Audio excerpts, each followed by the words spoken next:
자, 세 번째 시간입니다.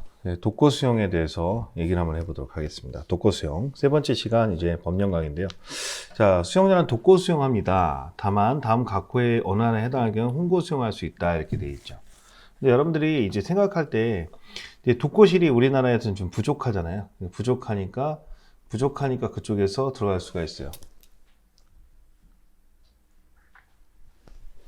그죠? 그래서 이제 예를 들어서 우리가 부족하니까 당연히 방이 부족하니까 하고, 그 다음에 자살할 수가 있잖아요. 혼자 있다가 자살할 수 있으니까 수용자의 생명 또는 신체의 보호, 전체 안정을 위해 했을 때 할 수가 있죠. 근데 여러분이 아셔야 될 게 수용자잖아요. 수용자는 교화할 필요가 없잖아요. 수형자가 교화하니까. 그래서 수용자에 대한 부분에 대한 수형자 요 구별해서 정리해 주시면 되겠고요.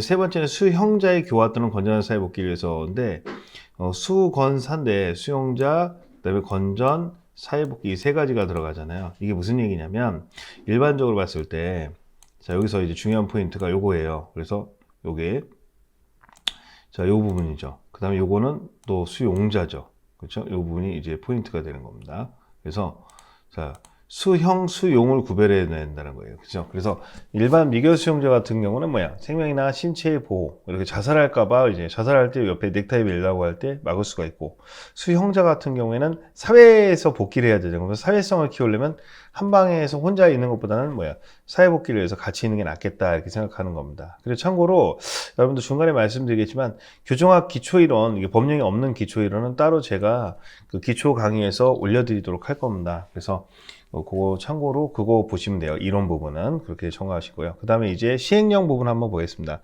시행령에서는 시험에 출제되는 부분은 크게 없고, 자 교정시설에 새로 설치하는 경우에는 독거실과 혼거실의 비율을 적절한 수준이 되도록 한다 이렇게 표현되어 있잖아요. 예, 여러분들 이렇게 생각하시면 돼요. 5대5로 할 필요는 없다는 거예요. 그러니까 독거실 2개, 혼거실 2개 이게 아니라 적절한 수준으로 하게 된다. 실제 우리는 독거가 너무 부족하니까. 그다음에 이제 독거 수용의 다음 각호와 같이 구분하는데 이쪽에서 이제 문제가 되는데, 초우상 독거랑 개우상 독거잖아요. 그럼 초우상 독거는 뭐냐면 우리가 일반적으로 말하면 일반 독거예요. 나 혼자 있고 싶다. 근데 여름에 보통 이제 더우니까 더러 독거 수용하려고 하는데, 그럼 이제 주간에는 뭐예요? 나가서 교육 작업을 같이 일을 하는 거예요. 공동생활하고. 야간에나 휴업일에는 혼자 있는 거죠. 이게 일반적으로 그냥 좋은 독거예요. 근데 이제 이 자식이 이제 사고 친다든지 또는 뭡니까? 면도날 입으로 문다든지, 그래서 물고 이제 삼킨다든지, 그래서 뭐야? 나 독방 갈래? 그러면 뭐야? 독방에 가둘 때 이거 개우상 독거예요. 그러면 얘는 아침부터 저녁까지 내내 묶어 놓는 거죠. 이게 이제 사람의 생명, 신체의 보호 또는 교정의 안전과 질서를 위해서 일종의 징벌적 성격에 있는 게 개우상 독거가 되는 거죠. 그래서 이 개우상 독거는 뭐다? 징벌적 성격이 되는 거예요. 알겠죠? 그래서 징벌적 성격. 그래서 개우상 독거가 문제가 되는 거예요. 그래서 개우상 독거가 되면 아침에 일어나서 점심, 저녁 이렇게 내내 있잖아요. 점심, 저녁 내내 이제 얘가 자살할 수도 있고, 그러니까 의무관들이 판단을 해줘야 된다는 거예요. 알겠죠? 그래서 자 사람의 생명, 신체의 보호 또는 교정의 안전과 질서를 위해서 항상 독거 수용, 내내 독거 수용하는 거죠. 다른 수용자와 접촉을 금지하는 것을 말하는데, 다만 수사, 재판, 실외운동, 목욕, 접견, 진료 등을 위해서 필요할 경우엔 그러하지 아니하다 이렇게 돼 있죠. 그러니까 재판은 받으러 나가야 되니까. 그다음에 중요한 건 이제 제6조의 개우상 독거예요. 그래서 초우상 독거는 뭐야? 개우상 독거가 되잖아요. 그래서 개우상 독거에 대한 시찰이 되는 거죠. 그래서 개우상 독거에서 요거를 이제 여러분들이 쫙 중요시해야 돼요. 개우상 독거수의 시찰. 그러니까 초우상 독거나 개우상 독거가 뭐야? 수시로 봐야 된다. 초우상 독거는 일상적인 것 때문에 상관이 없다. 개우상 독거는 징벌적인 거니까 중간에 뭐 아침, 점심, 저녁 내내 묶여 있으니까 자살할 수도 있고, 너무 이제 교정시설이 여름에 더우니까 급성 신부정이나 이런 게 올 수가 있어요. 그래서 건강상, 교화상 이든지 확인해야 돼요. 교도관이. 교도관은 자 보세요. 시찰 결과 개우상 독거 수용자가 건강상 있을 때는 의무관, 그러니까 의사한테 얘기하는 거고요. 그다음에 교화상 문제 있을 때는 소장에게 얘기를 하는 거죠. 그러니까 교화는 뭐예요? 교도 소장이니까 소장이 하는 거고, 의무관은 뭐예요? 공정보건 의사가 얘기하는 거죠. 그랬을 때 의무관이 얘가 상태가 안 좋아.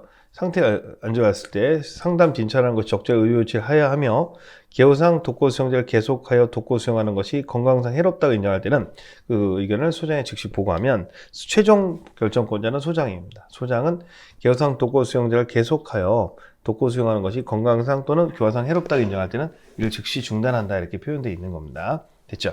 그래서 중요한 건 개호상 독고사를 시찰하는 거지 초호상 독고자가 아니다. 모든 독고 수용자가 시찰된다 이러면 안 된다는 거예요. 됐죠? 네. 자, 여성 수용자에 대한 시찰인데요. 자, 소장은 특히 필요하다 할 땐 남성은 야간에 보통 여름에는 여자들이 옷을 다 벗고 있는 경우 자는 경우가 많아요. 그러면 밤에는 야하잖아. 그러니까 야간이란 말이 들어가야 돼요. 그래서 소장은 특히 필요한 인정한 경우 아니면 남성 교도관이 수용자 거실에 있는 여성 수용자를 시찰해서 안 된다. 이렇게 하면 틀린 거고요. 야간이란 말이 나와요. 외우실 때는 야에서라고 외우시면 돼요. 야에서. 근데 또 특히 필요한 경우에는 갈 수 있다 없다. 급하면 가야지. 그래서 그렇게 하면 되고요.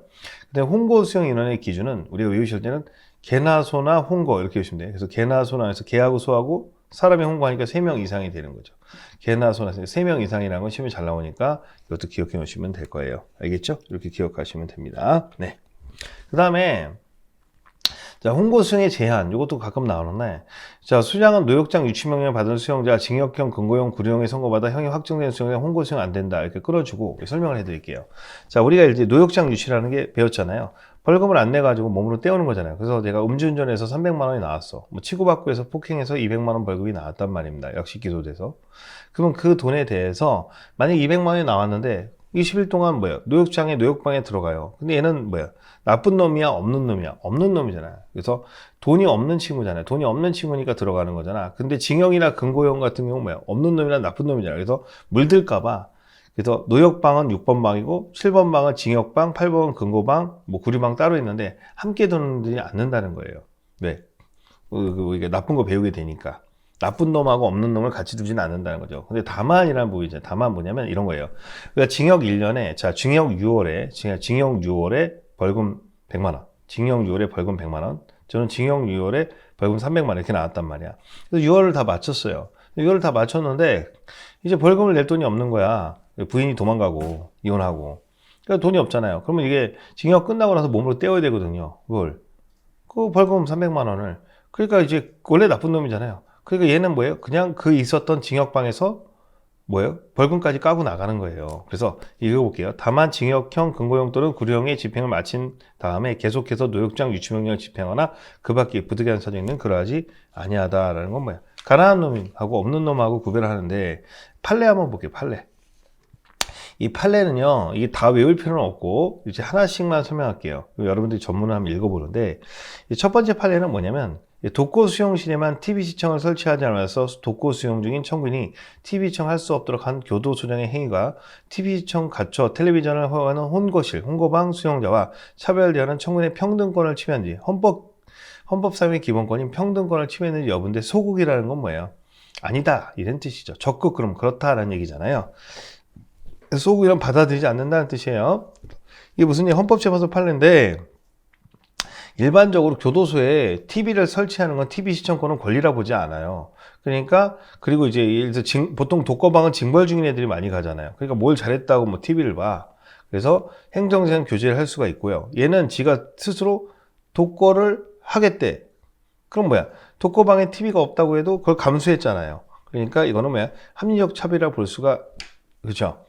있다는 거예요. 그래서 결국은 독거방에 TV 없는 건 뭐야? 네가 TV 시청 청구권이 없잖아 우리나라에서. 그래서 평등권 침해했다고 볼 수 없고 행정상 독거방에 TV를 안 두고 홍거방에 TV를 두는 것은 행정상 필요해서 그렇게 둔 거기 때문에 그 부분에 대해서는 뭡니까? 기본권 침해라 볼 수 없다는 거죠. 자, 판례 읽어보겠습니다. 자, 독거 수용자들에 대해서는 교도소 내 범죄를 방지하고 안전을 도모하며 본래적인 교도행정 목적을 효과적으로 달성하기 위하여 행정적 제재 및 교정의 필요상 TV 시청을 규제할 필요성이 있다라고 보는 거야. 그러니까 주로 징벌로 많이 들어오니까 뭘 잘했다고 개콘까지 보여주냐 이 얘기죠. 다른 수용자와 싸움을 우려가 있고 성격, 습관 등이 파이터란 말이야. 공동생활에 적합하지 못하다고 인정되어 교수생의 혼고 수용에 적합하지 않다고 판단하여 독고 수용된 청구인의 경우 교도행정 효율성 및 교정교화의 교육을 적절한 실현을 위하여 청구인에게 TV 시청을 규제할 조치는 납득할 수 있다는 거예요. 그러니까 이 얘기는 무슨 얘기냐면 야, 말 안 듣는 놈 독방 가둔 건 당연한 거고 독방에 TV 없는 건 상식이다 그런 얘기야. 더구나 청구인은 홍고실의 수용을 스스로 기피했단 말이야. TV 시청이 설치는 아니야 독고실의 수용을 자청했다는 거야. 야, 너 TV 없는데 갈 수 있겠어? 예스 했다. 왜 딴소리 하냐는 거죠. 이러한 이유가 독고 수용인 청구인이 TV 시청을 제한받게 돼요. 그럼 내가 TV 너 때문에 설치하랴? 홍보실 수용자 등 다른 수용자들과 차별적 처우가 이루어지는 결과가 되었다 하더라도 이런 애가쪽 합리적인 이유가 없는 자의적 차별을 할 수 없어 헌법 평등의 원칙이 위배된다고 볼 수 없다. 그래서 이 TV 시청에 관한 판례는 가끔 출제가 됩니다. 그 다음에 이제 2번 판례는 뭐냐면요. 이것도 시험에서 중요한 부분인데 수용자의 독거실 수용 청구권이 있는지인데 여러분들이 우리가 교도소가 야놀자는 아니잖아요. 야놀자예요? 여기어때가 아니잖아요. 그러니까 내가 이제 교도소 오는데 난 독방에 가다 줘. 503호. 나 옛날에 작년에 아이씨 503호가 너무 좋더라고. 거기가 시원하고 503호 줘. 뭐 체크아웃하고 체크인합니까? 이게 그렇지 않잖아요. 그래서 수용자에게 독거실 수용 청구권이 있다 없다? 없다라는 거예요. 그래서 청구권이 없어요. 그래서 밑에 두 번째 줄에 보면은 이러한 점을 고려하면 청구인 같은 수용자의 독거 수용을 신청할 권리가 있다고 볼 수 있다 없다? 없다. 그러면 교도소장의 재량이라는 거야. 그래서 여기 야놀자가 아니기 때문에 모텔이 아니기 때문에 청구권이 없다. 옛날에 내가 3년 전에 있었던 그 방이 시원하던데 이거 안 된다는 거죠.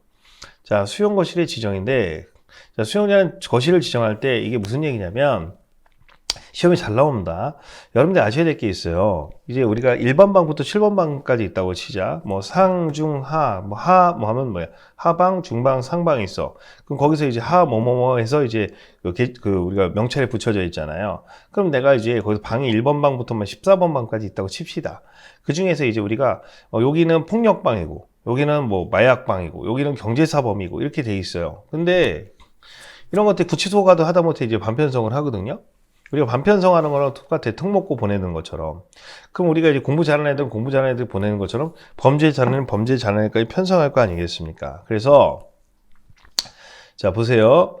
우리가 이제 죄명이 센 놈들끼리 묶어놓고요. 형기가 센 놈들끼리 좀 묶고 죄질이 나쁜 놈끼리 묶어놓고 성격이 더러운 놈끼리 묶어놓고 범죄 전력이 뭐야? 좀 약간 나쁜 놈들. 그다음에 나이 경력이 좀 뭐하는 놈들끼리 이렇게 묶어놓는 거예요. 그러면은 이런 것들을 갖다가 이제 외우실 때 거실 지정 사유가 시험에 나와요. 거실 지정 사유가 나중에 뭐하고 하는 작업 부가 사유랑 섞어서 나오거든요. 그래서 나중에 작업 부가 사유에서 공통적인 것들을 이제 암기시켜 드릴 텐데 일단은 죄명, 죄형, 죄질, 성, 그렇죠? 죄명, 죄형, 형기, 그렇죠? 죄질, 성격, 범, 나경수. 그래서 범, 나경수요. 그렇죠. 그래서 범 나경수요. 그렇죠. 죄형, 죄질, 성. 그렇죠. 범. 그렇죠. 죄형, 죄질이야. 성, 범, 나경수요. 나경력, 수용세 갈 때도. 그래서 죄명, 죄질, 죄형, 죄질, 성. 그렇죠. 나범수요. 그렇죠. 그래서 범, 나범수요. 그래서 요것들은 뭡니까? 나범수요. 그래서 난 7번 방으로 가겠어. 그래서 죄형, 죄질, 성, 나범수. 그래서 요거는 이제 개인적 특성을 고려해서 5번 방으로 할지 7번 방으로 할지 정한다는 거야. 알겠죠? 예. 그래서 나중에 보면은 이제 작업부가 사유하고 장래 생계 이런 것들이 여기 안 들어가잖아. 그래서 시험 문제에서 장래 생계가 들어가면 뭐야? 이게 작업부가 사유하고 섞인단 말이야. 그래서 그렇게 하면 되겠고. 자, 그 다음에 수용자의 자리 지정인데 보통 자리주삼 그러잖아요. 이게 무슨 얘기냐면, 우리가 이제 이제 두 가지가 문제가 돼요. 교정시설에 보면은 그 눕는 자리 있잖아요. 눕는 자리에서 이제 이쪽에서 잘지 저쪽에서 잘지도 부분에 대해서도 이거 갖고도 또 이제 싸우는 경우가 있어요. 화장실 쪽에 가까운 쪽은 냄새 나니까 싫어하고, 안쪽은 냄새 안 나니까 좋아. 그러니까 이것 때문에 싸우고, 또 이제 교육실에 들어가면요. 강당이나 이런 거 들어갈 때 이제 빨리 나갈 수 있는 자리가 있고 늦게 나갈 수 있는 자리가 있는데 그걸 갖고서 싸운단 말이야. 그래서 너는 여기 앉아 자리를 지정해 줄 수 있는 거야. 자리주삼 자리상에서 그렇게 안 그러면 생명 신체가 증거인멸 방지. 증거인멸 방지 왜 나올까? 공범자들끼리 교회나 예배당에서 붙여놓으면 서로 맞추거든. 그러니까 그래서 이런 거에서 생명 신체의 보호, 그죠? 생명 신체 생신, 그렇죠? 증거인멸 방지. 그래서 생명 신체를 보호하기 위해서는 자리를 지정하는 거예요. 죽을까봐. 그리고 공범자끼리 생명과 신체를 보호하고 서로 말 맞출까봐 자리를 지정해 주는 거죠. 자리를 지정할 수 있는 겁니다. 거실의 대용 금지라는 게 뭐냐면 별거 없어요. 거실에 원래 이제 1번 방에서 봉투 풀 붙이고 작업하고 그런 거 안 돼요. 작업은 작업장에서 하고, 그렇죠. 거실에서는 잠만 자고 편지만 써야 되는데, 얘가 좀 상태가 안 좋아. 그래서 작업장까지 갈 수 있는 상태가 안 좋으면 안에서 우편 봉투 풀 붙일 수 있다는 거예요. 그래서 대용금지라는 건 작업실을 사용할 수 없는데, 얘가 거동이 불편한 일을 할 수 있다는 거죠. 근데 현황표 등의 부착인데, 별거 없고요. 수용자는 거실에 먼저 현황표를 붙여서 합니다. 그래서 소장 수용자 거실에 우리 학교 다니면요. 1학년 1반, 1학년 2반, 1학년 3반에 쭉 복도 쪽에 보면 뭐 슬기로운 새가 담임선생님 사진 붙여 있고 애들 사진 붙여 있을 수 있잖아요. 이런 것처럼 현황표라는 게 있어서 이걸 보고 인원 7명은 딱 7명이 있어야 되거든. 그래서 이름표 윗부분은 뭐예요? 우리가 그 수용자의 성명, 그 출생연도, 제명, 형명, 형기 이런 것들이 들어가는데 그거 외우실 필요 없고 아랫부분에는 뭐야? 수용자 번호 입소일인데 윗부분의 내용이 보이지 않도록 한다는 건 수입이에요. 수입. 그러니까 수입은 뭐야? 보일 수가 있다는 거야. 수용자. 외우실 때는 수용자 번호에 동그라미 치고 그죠? 예, 수용자 번호. 예. 그 다음에 뭐예요? 입소일. 그렇죠? 예, 여기다가 동그라미 치고. 그렇죠? 그래서 수입이 바닥을 치잖아. 그러니까 아랫부분이니까 수입이 뭐야? 교도소 오면 수입이 바닥을 치죠. 노래 잘하던 가수들도 뭐야? 수입이 바닥을 치잖아. 왜? 교도소 오면. 그래서 수입은 바닥을 친다 이렇게 보시면 되는 거야. 그 다음에 이제 구치소의 과밀 수용행위가 수용자의 청구인의 인간의 존엄 가치를 측면에 접근인데 뭐냐면 여러분들 그 사람들이 기본적으로 아무리 교도소지만 죄를 짓고 살았다고 해서 뭡니까? 밥을 안 먹이고 굶어 죽이지 않잖아요. 마찬가지로 1인당 수용인이 원래 8명이 정원인데 12명씩 자니까 칼잠 자거나 이렇게 뭐야 엇갈려서 잔다고 머리하고 다리 머리 다리 이렇게 하고 어떤 서 있어서 자야 되고 뭉클리고 자야 되는 경우가 되면 이거는 기본적으로 뭐야 교정 교화가 되겠어요? 기본적으로 잠은 제대로 자야 될 거 아니에요. 그래서 구치소의 과밀 수용행위는 우리가 뭡니까? 인간의 조치를 갖다가 존엄과 가치를 침해하니까 수용시설을 넓혀야 된다고 봅니다. 헌법재판소에서. 그래서 앞으로 규정시설을 점점 늘려야 될 거예요. 왜? 1인당 너무 면적이 좁으면 안 되니까. 수용자가 인간 생존의 기본 조건인 박탈된 교정시설에 수용되어 인간의 존엄과 가치를 침해되는지 여부를 판단함에 있어서 1인당 수용 면적뿐만 아니라 수용자 수와 수용거시 현황 등 수용시설 전반의 운영 실태와 수용 기간, 국가 예산의 문제 등을 재반에서 종합적으로 고려할 필요가 있다. 그러나 그렇다고 하더라도 고려해서 왜 좀 좁게 지낸다 하더라도 그러나 교정시설 1인당 수용 면적이 수용자 인간으로서의 기본 요건을 따른 생활조차 어렵게 하면 즉 매트리스를 하나 놓을 만큼도 안 되는 공간이라면 이는 자체로 뭐야 인간의 존엄 가치를 침해한 것이나 헌법재판소 판례가 있어요. 이거 중요한 판례니까 기억해 놓으세요. 그러니까 방이 너무 좁아갖고 서서 자야 되는 경우는 기본권 침해다. 그렇게 보시면 돼요. 자, 그 다음에 이제 16조의 시입자의 수용입니다. 신입이고 안내 신입이 소장은 법원, 검찰청, 경찰관서 등으로부터 처음부터 교정시설에 수용되는 사람에 대해서 집행지휘서, 형 집행지휘서예요. 재판서는 판결문이죠. 그런 거 서류 확인한 다음에 봐야 되겠죠. 그래서 형식적으로 그놈이 맞는지 확인한 다음에 소장은 신체 검사에 따라 지체 없이 한다는 말이죠. 지체 없이. 이게 이제 시행령에서는 3일인데 지체 없이 신체 의료 휴대폰 검사를 한다는 얘기예요. 그죠? 지체 없이. 그 다음에 간이 입소 절차가 나오는데 이것도 재밌는 내용이에요. 시험에 잘 나오는데 자, 이거 설명할게요. 자, 다음에 각 호의 언어에 해당하는 경우에 해당하는 신입자의 경우에 간이입소 절차를 거치게 되는데 이 간이입소라는 게 뭐냐면 엉덩이 까고 옷 벗고 신체 검사 안 하는 경우에 간이입소 절차라고 보시는 거야. 왜 간이입소 절차를 할까? 이 사람이 뭡니까? 좀 있으면 나갈 놈일 수도 있잖아요. 그래서 자, 형사정법 200조 2, 200조의 3, 212조에 따라 체포되어 유치된 피의자라고 되어 있잖아요. 그렇죠? 얘네들은 뭐예요? 좀 나갈 수 있는 애야. 체포된 사람들. 체포되어가 키워져요. 체포는 48시간이거든. 48시간에 나갈 수도 있어 없어? 있죠. 네, 요거 48시간에 나갈 수 있고 형사정법 201조 2에 따라 구성의 청구에 따라 피의자 신문 그러니까 구속이 될지 안 될지 구속정 피의자 신문을 위해서 유치된 피의자인데 여기서 시험 문제가 영장이 발부됐다. 영장이 발부됐으면 간입소 절차가 아니라 정밀 검사를 해야 돼. 그래서 영장이 구속장 청구해서 영장이 발부됐다고 시험에 나오면은 뭐야? 간입소 절차가 아니야. 시험에선 발부만 조심하시면 되는 거야.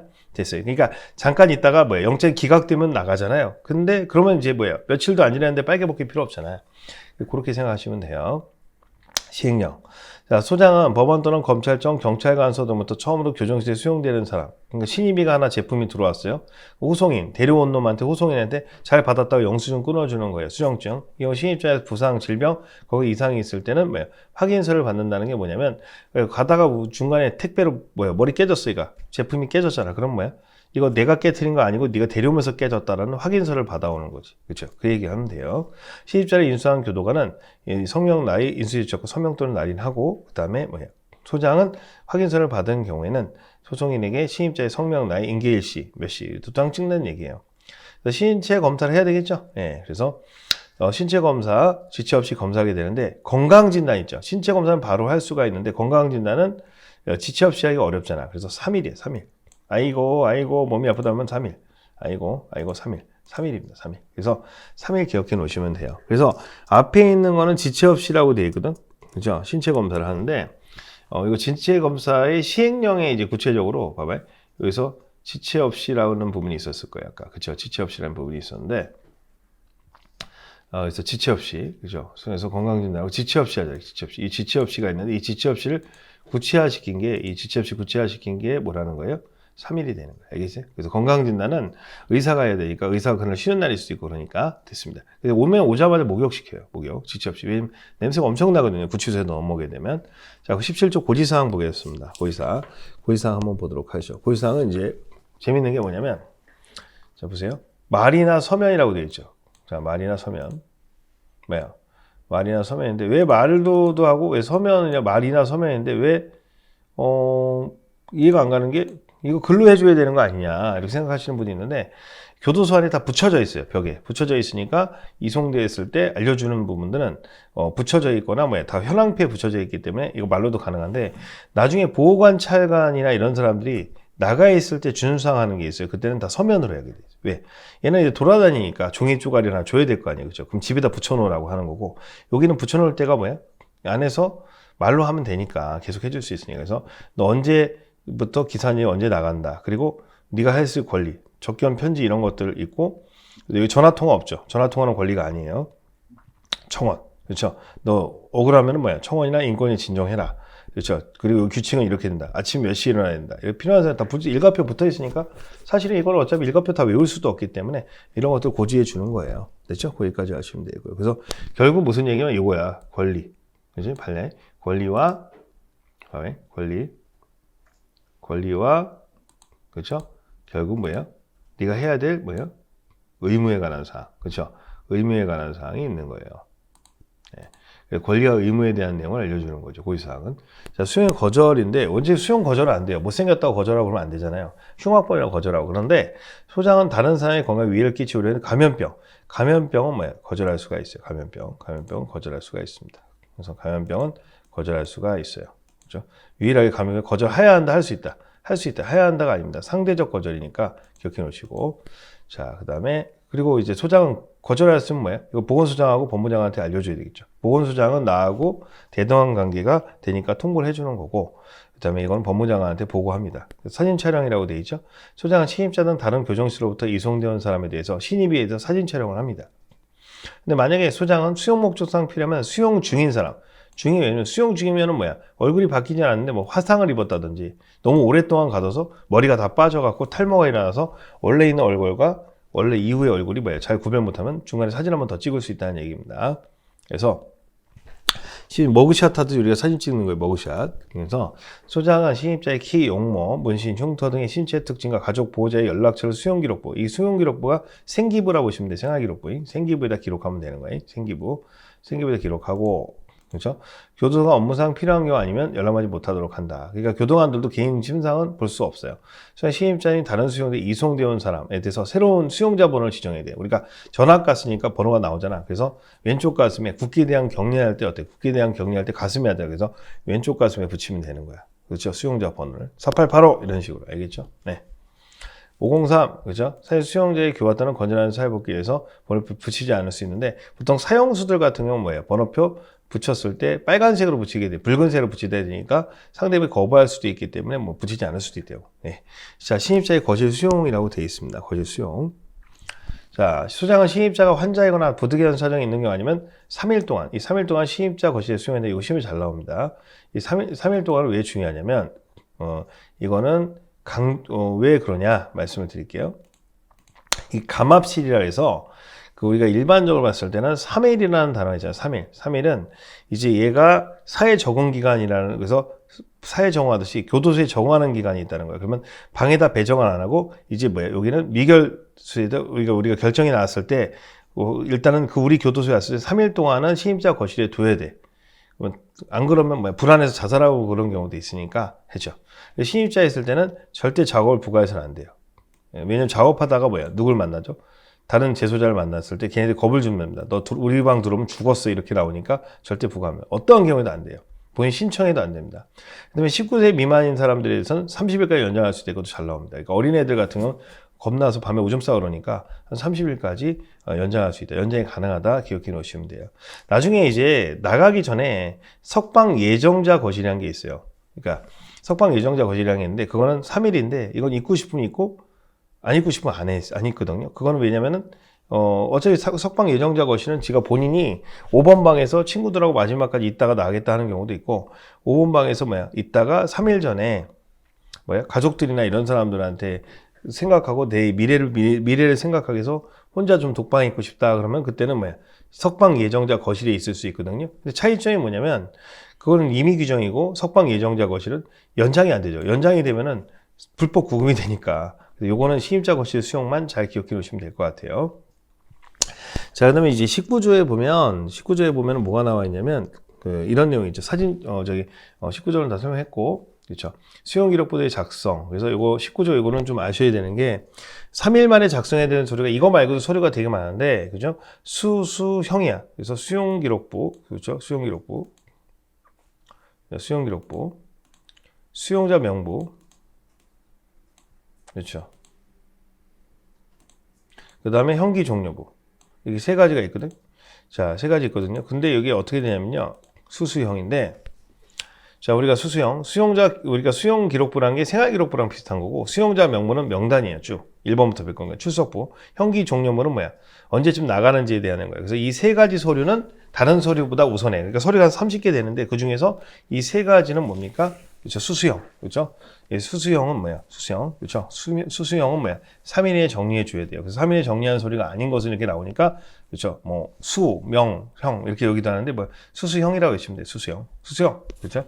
수용자 명부, 수용기록부, 그렇죠. 형기 종료부. 이 세 가지는 기억해 놓으시면 되겠고요. 신입자에서 우리가 이제 들어가야 될 내용들이 신입자 신원조사인데, 신원조사는 외우실 필요 없어요. 수용별로 기록하면 되니까. 네. 외국인인 경우 어쩌고저쩌고 있는데 필요 없고, 수용자 이송 보겠습니다. 소장이 이송의 결정권이 있어요. 자, 수용 작업, 교화, 의료, 그 밖에 처우를 위해서, 얘가 몸이 아프다든지, 또는 교화 의료로 해서, 또는 우리 검정고시반이 여기 없는데, 다른데 검정고시반이 있다. 또는 얘는 교육을 좀 해야 된다 했을 때, 시설과 안전과 질서 유지를 위해서 이 조직폭력배들을 방을 깨고 싶다. 그러면 방을 깰 때, 얘를 몇 명을 갖다 조폭 두목과 부두목을 따로따로 넣어야 되잖아요. 그러면 두목만 먼저 보내는 경우 있고 부두목만 있는데 법무부 장관의 승인을 받아서 수용자를 다른 교정소에 이송할 수가 있어요. 그 다음에 법무부 장관은 1항의 이송 승인 권한을 지방교정에 위임할 수가 있는데, 자, 대통령이 이게 중요한 게요. 이걸 법무부령이라고 나옵니다. 그래서 수용자 이송은요, 그렇죠? 자, 나 2대 나온 여자, 2대라고 해주시면 2대 나온 여자를 외우시고 2대 나온 여자에서 이 법이 아니라 2대. 그래서 대통령령을 정한 자에서 나 2대 나온 여자, 2대. 그래서 이송승은 대통령이 부정하자 지방교정청이에요. 법무령이 아니라. 그래서 위임할 수 있는데, 이송승인 건은 뭐냐면 다른 데 가는데 어떤 경우에 이송할까요?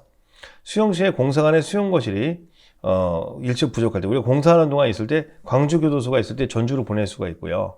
그 다음에 여기는 광주에는 인원이 많고 전주 인원이 없으면 글로 보내면 반편성할 때 하는 거고, 그 다음에 조직폭력배 서로 으르렁으렁 들깨파랑 그렇죠. 독사파랑 같이 붙어 있어. 그럼 좀 빼놔야 될 거 아니에요. 깨놔야 될 거죠. 그렇죠.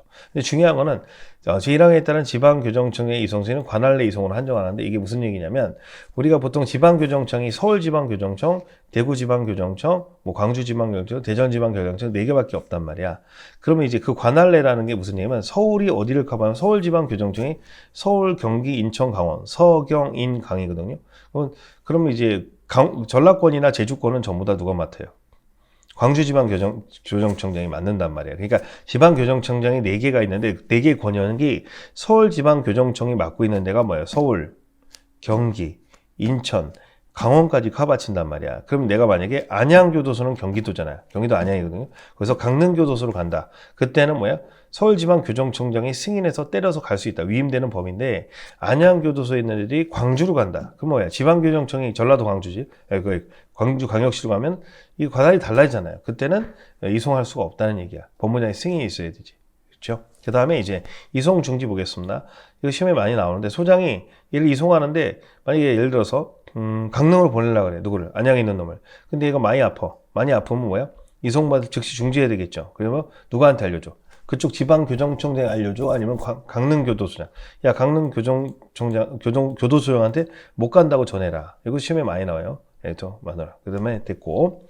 자, 후송시 분리인데요. 분리는 뭐냐면, 나누는 거지, 뭐. 그래서 우리가 보통 교도소의 차량이 뭐 4대 있는 데 있고 5대 있는 데 법무부라고 해서 지나가다 보는 그 차량 있잖아요. 그게 교도소 차량이에요. 그러면 이걸 갖다가 이제 할 때 차량에서 차를 2대, 3대 갖고 갈 수는 없잖아. 그러니까 수용자랑 미결 수용자, 재판 받는 놈과 재판 안 받는 놈, 여성 수용자, 남성 수용자, 19세 미만과 19세 미만 이상의 수용자는 좌석을 분리한다고. 그러니까 버스에서 보통 2자리, 4자리 앉히고 또 한 2칸 띄고 2자리, 4자리 앉히고 해서 좌석을 분리해. 그러니까 차량을 분리하는 게 아니라 좌석을 분리하는 거야. 차량을 분리하려면 차가 너무 많이 소요되니까 그래서 좌석만 분리하는데 보통 이 좌석을 갖다가 시험에서 뭐라고 하냐면 차량을 분리한다고 시험에 나온다는 거예요. 그래서 좌석이지 차량이 아니라는 거, 차량 X라고 쓰시면 될 것 같아요. 그래서 버스를 가지고 그렇게 한다는 거 기억하시면 될 것 같고요. 그 다음에 이제 판례 한번 볼까요? 판례에서 이거는 뭐 1번 판례, 2번 판례는 여러분 읽어보시면 되는데, 첫 번째 판례는 별거 아니에요. 제가 뭐 가볍게만 볼게요.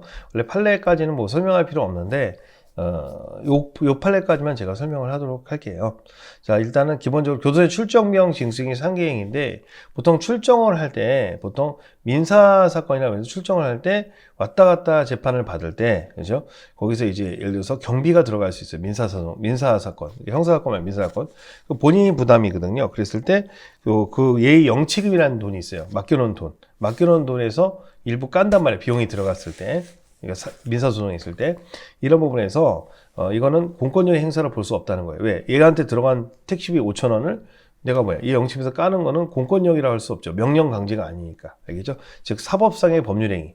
월급에서 깝니다. 이런 거라는 거죠. 명령 강제의 상위 행정청이 국가를 상대로 한다기보다는 개인과 개인하고 똑같다는 거죠. 그 다음에 교도소의 수용자 행정소송에 대한 출정 제한 적극인데 이게 무슨 얘기냐면 원래 교도소장을 통해 교도소장에 대한 내용에 소송을 제기한 거야.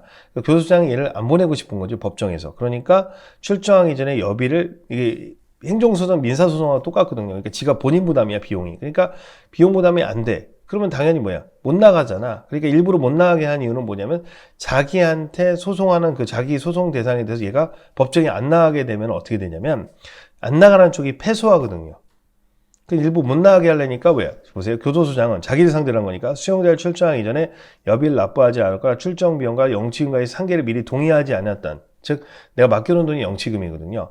이후로 이 사건의 출정 제한 행위를 한 것은 피청구인 즉 그 죄소자에 대한 업무 처리 지침 내 사무 처리 준칙이 이 사건 지침을 위반하여 청구인이 직접 재판에 출석하여 변론한 권리를 침해함으로써 그러니까 재판에서 변론하게 되면 소장이 곤란해지니까 형벌의 집행 필요한 최소한에서 청구인의 재판 청구권, 즉 방어권을 과도하게 침해했다고 볼 수가 있는 거지. 그래서 지가 이제 걸릴 것 같으니까 야, 너 돈 안 냈으니까 못 나가. 이 말이 됩니까? 그래서 나중에 추후에 상기하면 되는 거기 때문에 이 부분에선 이거는 이 안에서 재판 청구권을 침해했다고 볼 수가 있는 거죠. 됐습니까? 네, 거기까지 한번 읽어보시면 될 것 같고요. 나머지는 그게 판례 부분에 대해서 설명할 부분이 없고요. 그 다음에 이 교도소 내 부당처우행위 위헌 확인인데 이게 무슨 얘기냐면 제가 예를 들어서 이제 여주에 보면 장애인 교도소가 있어요. 자기가 몸이 좀 불편하니까 모든 장애인이 다 여주로 가는 건 아니거든요. 그래서 보세요. 피청구인이 여주 교도소로 이송하지 아니한 행위에는 공고의 행사 또는 불행사를 볼 수 없다는 것은 소장의 재량이에요. 소장의 재량이기 때문에 옮기고 안 옮기는 소장이 뭐다? 재량이란 말이야. 내 마음이니까. 그러니까 청구권이 없어요. 청구권이 없다. 다시 얘기하면 이런 거예요. 우리가 아까 독방으로 가둬달라는 청구권이 없는 것처럼 저는 독방이 아니라 저는 여주교도소로 갈래요. 여주교도소가 뭐예요? 되게 편하니까. 그래서 그 본인에게 여주교도소 청구권이 있는가? 청구권이 있다 없다? 없다라는 겁니다. 알겠죠? 그렇게 생각하시면 될 것 같습니다. 자, 이렇게 해서요. 자, 일단은 21조 전까지 이제 만들었어요. 그래서 다음 시간에 이제 21조부터 수용자 알림부터 우리가 설명을 드리도록 하겠습니다. 네. 수고하셨습니다.